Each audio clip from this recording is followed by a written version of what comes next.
اللہ تعالیٰ کر سکتا ہے، کوئی اس کے لیے مشکل نہیں. ہوا علی کل شیء قدیر، اسے ہر شے کی قدرت حاصل ہے. لیکن اصل بات جو ہے میں آپ کو بتانا چاہتا ہوں، یہ ہے سائیڈ ایشو. اصل ایشو ہے فلسطین کا جو شروع ہونے والا ہے. بھٹی دہکے گی وہاں. ظاہر بات ہے کہ اگر کوئی بہت بڑا اقدام ہو جاتا ہے فلسطینیوں کے خلاف، اور اگر واقعتاً مسجد اقصی اور قبۃ الصخرہ گرا دیے جاتے ہیں، جو طوفان اٹھے گا عالم عرب میں، یہ حسنی مبارک ہوں یا شاہ خالد ہوں یا کوئی اور ہو، یہ نہیں روک سکتے اس طوفان کو. نوجوان خون اٹھے گا، غیرت اور جو بھی حمیت ہے. مسلمان ان پڑھ سے ان پڑھ اور بالکل بے دین، وہ بھی مسجد کی حرمت پر کٹ مرنے کو تیار ہو جاتا ہے. مسجد تو بنا دی شب بھر میں ایمان کی حرارت والوں نے، من اپنا پرانا پاپی ہے، برسوں میں نمازی بن نہ سکا. وہ چاہے کانپور کی مسجد سے مسلمانوں نے جانے دی ہیں، چاہے وہ شہید گنج کی مسجد کی مسلمانوں نے جانے دی ہیں، چاہے نماز نہ پڑھتے ہو. لیکن یہ جو حرمت اور یہ جو حمیت اور یہ غیرت ہے، اس سے جو طوفان اٹھے گا یہ ہوگا اس ملحمۃ العظمی، اس کی طرف پیش رفت ہو رہی. کتاب الملاحم سے احادیث کے حوالے سے کہ جن جنگوں کا حوالہ دیا حضور نے، پیشن گوئی کی ہے، اس کا نقطہ آغاز تھا خلیج کی جنگ. صدام حسین نے اسے کہا تھا یہ مدر آف وارز ہے، ام المحارب، یہ ایک جنگ نہیں ہے. اس کا نقشہ بھی حدیث میں موجود ہے، پیشن گوئی موجود تھی، اس وقت بھی ہم نے شائع کی تھی. لیکن اس میں جو جنگ اب ہونے والی وہ الملحمۃ العظمی. ملحمہ کسے کہتے ہیں؟ لحم گوشت کو کہتے ہیں، اور قصائی کی دکان کو عربی میں ملحم کہتے ہیں، جہاں گوشت کے ٹکڑے کیے جاتے ہیں. آج کل مشینوں سے ہوتے ہیں، اب جو ہے وہ ہاتھ سے چھریوں سے نہیں ہوتے، لیکن ٹکڑے ہو رہے ہوتے ہیں، جسموں کے چیتھڑے اڑ رہے ہوتے ہیں. ملحمہ، یہی لفظ استعمال کیا تھا حضرت سعد ابن عبادہ نے رضی اللہ تعالی عنہ یوم فتح مکہ. ان کے دل میں تھا کہ اب ہم انتقام لیں گے ان عربوں سے، ان قریش سے. الیوم یوم الملحمہ، الیوم یوم الملحمہ، یہ کہتے ہوئے جا رہے تھے. ایک خاص کیفیت، آج ہے گوشت کے ٹکڑے اڑانے کا دن. حضور سے کہا کسی دن جا کر کہ سعد تو یہ کہہ رہے ہیں الیوم یوم الملحمہ، الیوم یوم الملحمہ. حضور نے فرمایا نہیں، ان سے کہو جا کر الیوم یوم المرحمہ، الیوم یوم المرحمہ، آج رحمت کا دن ہے، آج تو میں ان سب کو معاف کروں گا. لا تثریب علیکم اليوم، میں تم سے وہی بات کہہ رہا ہوں جو میرے بھائی یوسف نے کہی تھی اپنے بھائیوں سے، اذهبوا فانتم الطلقاء، جاؤ تم سب کے سب آزاد.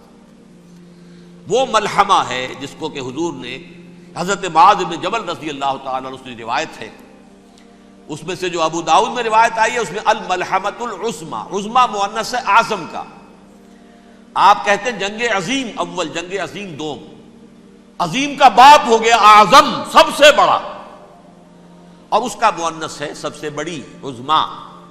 الملحمۃ العظمی، سب سے بڑی لڑائی. میرے نزدیک یہ وار کے معنی میں نہیں ہے، بیٹل کے معنی میں. انگریزی میں یہ دو لفظ علیحدہ ہیں، وار، بیٹل. وار سالوں کو محیط ہوتی ہے، بیٹل کسی ایک خاص جگہ پر جو لڑائی ہوتی ہے اس کو کہتے ہیں. حضور کے اور قریش کے درمیان 6 سالہ وار تھی، جنگ تھی. لیکن battles, battle of Uhud, battle of Badr, یہ بیٹلز تھی، لڑائیاں تھیں.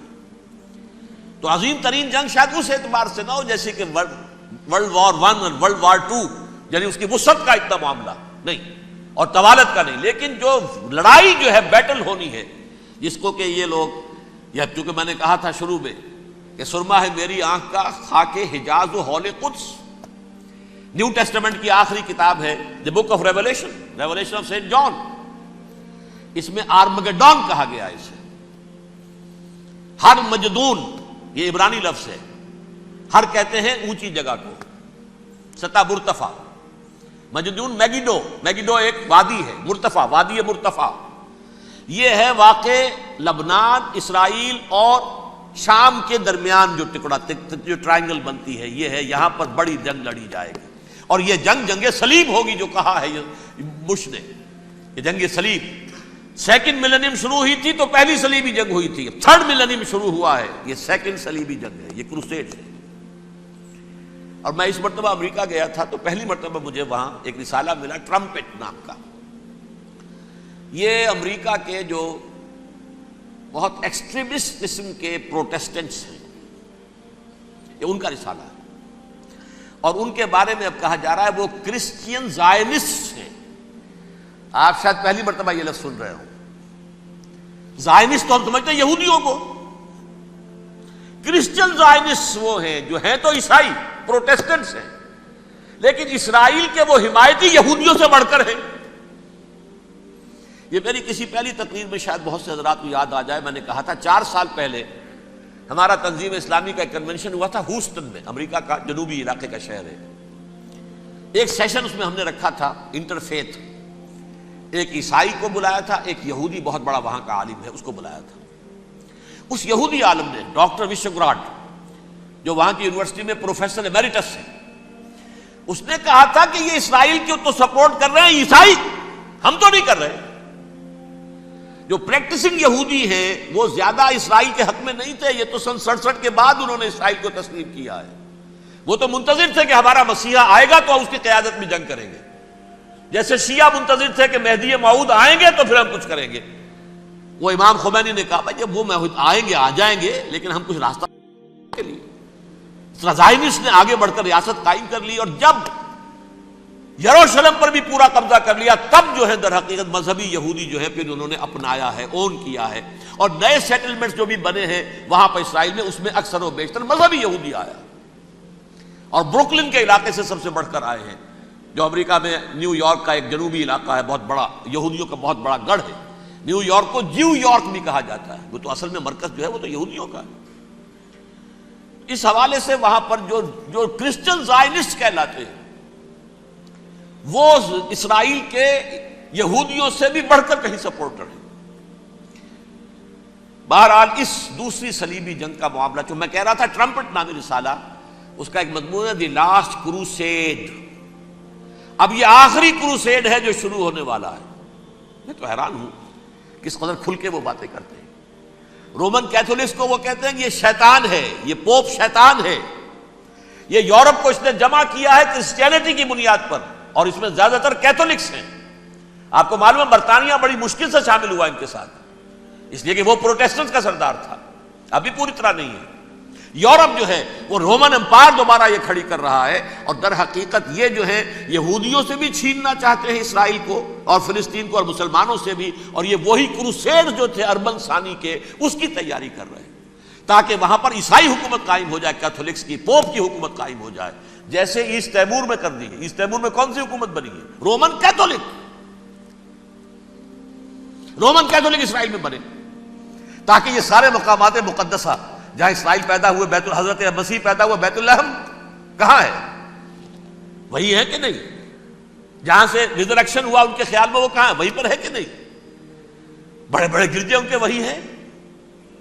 تو اس اعتبار سے ان کا کہنا یہ ہے یہ لاسٹ کروسیڈ کی تیاری ہو رہی ہے، یہ کیفور. اور ان کا کہنا یہ ہے کہ یہ پوری طاقت نیٹو کی جو ہے، یہ پہلے جرمنی سے لائی گئی بوسنیا، انہوں نے خود وہاں جنگ کروائی، انہوں نے خود وہاں پر ایتھنک کلینسنگ کروائی، پھر خود مصالحت کے لیے آ گئے، پھر کوسوو میں انہوں نے خود آگ بھڑکائی. یہ میں نہیں کہہ رہا، یہ وہ ٹرمپٹ رسالہ امریکہ سے چھپنے والا پروٹیسٹنٹس کا رسالہ ہے جو یہ کہہ رہا ہے. پھر انہوں نے کوسوو کے اندر کروایا، اور پھر وہ وہاں پر پیس فورس کی حیثیت سے آ گئے. اب وہ میسیڈونیا میں کروا رہے ہیں اور وہاں داخل ہو گئے ہیں. اگلا قدم ان کا سائپرس ہوگا، سائپرس میں ترکوں کو اور وہ گریکس کو لڑائیں گے اور وہاں آ جائیں گے، وہاں سے ایک چھلانگ لگائیں گے اور یہ فلسطین میں پہنچیں گے، اور یہ وہاں پر ایک رومن امپائر، اپنی پرانی رومن امپائر کی طرح کی رومن کیتھولک ریاست قائم کرنا چاہتے ہیں. تو وہاں امریکہ کے عیسائیوں میں بھی کوئی ایک طبقہ نہیں ہے، کیتھولکس بھی ہے. کیتھولکس زیادہ نہیں ہے ہمدرد، لیکن اب تابع ہو چکے ہیں. اسحاق ریبین نے جب یہ پیس ٹاک شروع ہوئی تھی، آپ کو یاد ہوگا شاید کہ جب وہ آیا تھا واشنگٹن سے واپس فلسطین اسرائیل، تو پہلے روم میں رکا for an audience with the pope, اور پوپ کو اس نے ایک مرتبان سا پیش کیا تھا، حضرت سلیمان علیہ السلام کے زمانے کا مرتبان، اور کہا تھا دیکھیے 3000 برس تک ہم نے اس کی حفاظت کی ہے، اب یہ میں آپ کے حوالے کر رہا ہوں. اس کے بعد سے پوپ جو ہے بالکل رام ہو گیا، اور وہ عیسائیوں کے ساتھ اور یہودیوں کے ساتھ ان کا پورا معاہدہ ہو۔ اب پورا عیسائی ورلڈ جو ہے بعثت مجموعی یہودیوں کے شکنجے میں ہے۔ البتہ ان کے اندر بھی جھگڑے ہیں، جو وہاں پر وائٹ کرسچن ملیشیاز ہیں وہ ایکسٹریمسٹ ہیں کیتھولکس، ان کے نزدیک دشمن نمبر 1 یہودی، دشمن نمبر 2 مسلمان، دشمن نمبر 3 جو یورپ میں کالے ہیں، ایفرو امریکن، چاہے وہ عیسائی ہو گئے ہوں، کوئی بھی ہو۔ یہ 3 دشمن ہیں جن سے انہوں نے کلینز کرنا ہے، صاف کرنا ہے ان کے خیال کے مطابق امریکہ کی سوسائٹی کو۔ اولاً یہود، پھر مسلمان، اور پھر یہ جو کالے ہیں۔ لیکن دوسری طرف پروٹیسٹنٹس کے اندر ایکسٹریمسٹ وہ ہیں جنہیں کہا جا رہا ہے یہ کرسچین زائنسٹ ہیں، یہ اسرائیل سے بڑھ کر سپورٹرز ہیں۔ بہرحال یہ اب جنگ ہوگی، اس کا نتیجہ کیا نکلے گا یہ تو اللہ ہی جانتا ہے۔ اب میں آخری بات کی طرف آ رہا ہوں۔ آخری نتیجہ تو جو بھی کچھ اپس اینڈ ڈاؤنز آئیں گے، تلک الایام نداولھا بین الناس، آخری نتیجہ ڈراپ سین وہ یہ ہوگا کہ اللہ کے دین کا بول بالا ہوگا، اور پوری دنیا پر محمد کے لائے ہوئے دین صلی اللہ علیہ وسلم کی حکومت قائم ہوگی۔ وہ گویا قیامت کی تمہید ہوگی، اس کے بعد بس قیامت آئے گی، کیونکہ مقصد کائنات، تخلیق کائنات پورا ہو جائے گا۔ پوری مخلوقات کے اندر مقصد تخلیق، کلائمیکس آف کریشن محمد الرسول اللہ صلی اللہ علیہ وسلم، دین کی تکمیل محمد الرسول اللہ صلی اللہ علیہ وسلم۔ اور اس خلافت عرضی کے لیے جو حضرت آدم کو خلافت دی گئی تھی، جب اس میں وہ خلافت پوری دنیا پر قائم ہو جائے گی، اس کا مقصد پورا ہو جائے گا۔ And that will be the beginning of the end۔ اس کے بعد قیامت ہے۔ آخری نتیجہ تو یہ نکلنا ہے۔ اس سے پہلے سزائیں ہمیں بھی مل رہی ہیں، اور یہاں میں کانٹے کی بات جو چھوڑ گیا تھا اس وقت بیان کر دوں۔ اللہ نے اس مغضوب علیہم قوم کو، اس ملعون قوم کو کیوں اب تک چھوٹ دیے رکھی؟ میں بتا چکا ہوں یہ بڑے عذاب کے مستحق ہو چکے تھے حضرت عیسیٰ علیہ السلام کے زمانے میں، چھوٹ دی ہے ابھی تک ہے، بلکہ ایک مرتبہ ابھارا ہے۔ 1900 برس کے بعد ابھرے ہیں یہ، بالفور ڈیکلریشن 1917، سن 70 عیسوی کے بعد، تقریباً 1900 برس، 1850 برس تو ہے کم سے کم۔ پھر creation of Israel 1948، 1967 extension of Israel, یروشلم پر قبضہ۔ یہ سارا جو ہے کیوں ہے؟ اللہ تعالیٰ اس خیر امت محمد صلی اللہ علیہ وسلم، اس کے بہترین حصے کو سزا ان ملعونوں کے ہاتھوں دے رہا ہے۔ کیوں؟ جو جرم انہوں نے کیا تھا وہی ہم نے کیا۔ انہوں نے اللہ کی کتاب کو پیٹھ کے پیچھے پھینکا، نبذ فریق من الذین اوتوا الکتاب کتاب اللہ وراء ظہورہم، ہم نے اپنی پیٹھوں کے پیچھے پھینکا کہ نہیں؟ کولونیل رول سے آزاد ہوئے، کہیں اسلامی قانون نافذ کیا، کہیں اسلامی نظام قائم کیا؟ تو جو جرم ان کا تھا وہی ہمارا ہے، اور ہم خیر امت ہیں، اور ہمارے میں سے خیر ترین عرب ہیں، ان پر اللہ کا فضل، ان کی مادری زبان میں اللہ کی کتاب موجود ہے۔ پھر انہوں نے اللہ کے دین کو پیٹھ دکھائی۔ جو ملک آزاد ہوا کولونیل رول سے، یا اس نے قبلہ کر لیا اپنا ماسکو کی طرف، یا کر لیا واشنگٹن کی طرف، کسی نے مکے کو قبلہ بنایا، یہ بدترین سزا ہے۔ ویل للعرب من شر قد اقترب۔ اور ترمذی شریف میں تو یہاں تک روایت ہے، من اقتراب الساعۃ ہلاک العرب، قیامت کے قرب کی ایک نشانی یہ بھی ہوگی کہ عرب ہلاک ہو جائیں گے۔ ایک حدیث میں الفاظ آتے ہیں کہ حضور نے جب کہا یہ ہوگا یہ ہوگا یہ ہوگا، یہ بربادی آئے گی، تو کسی زوجہ محترمہ نام میں بھول رہا ہوں، انہوں نے پوچھا کہ عرب اس دن کہاں ہوں گے؟ فرمایا العرب یومئذ قلیل، بہت کم۔ آخری خاتمہ ہونا ہے یہود کا حضرت مسیح علیہ السلام کے ہاتھوں. وہ عذاب جو 2000 برس تک ان سے ٹلا رہا وہ آئے گا اور ان کے رسول ہی کے ہاتھوں آئے گا. لیکن اس سے پہلے مسلمانوں پر یہ عذاب آ رہا ہے، ہولوکاسٹ کے درجے کا عذاب آ رہا ہے.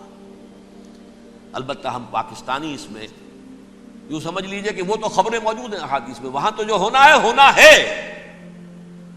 اتنے انسان مریں گے کہ ایک پرندہ جو ہے اڑتا چلا جائے گا، وہ نہیں چاہے گا کہ نیچے اترے تو کسی لاش پر اترے، اسے جگہ نہیں ملے گی زمین خالی کر کہیں اتر سکے، تھک ہار کر گرے گا، مرے گا تو بھی لاش کے اوپر گرے گا. یہ الفاظ ہیں حضور کے صلی اللہ علیہ وسلم. الملحمۃ العظمیٰ الملحمۃ الکبریٰ. یہ لاسٹ کروسیڈ ٹرمپٹ اخبار نے، میں اس کا فوٹو اسٹیٹ بھی کبھی آپ کو دکھا دوں، ویسے میرے ساتھ ہے وہ رسالہ ٹرمپٹ. دی لاسٹ کروسیڈ اس کی تیاری ہو رہی ہے. وہ الملحمۃ العظمیٰ اور ملحمۃ الکبریٰ جو ہے وہ آنے والی ہے. ابن ماجہ میں کبریٰ کہا ہے، اکبر کا مؤنث کبریٰ. ملحمہ کبریٰ سب سے بڑی جنگ اور ملحمہ عظمیٰ سب سے عظیم جنگ. یہ ہوگی اور بہت جلد ہوگی.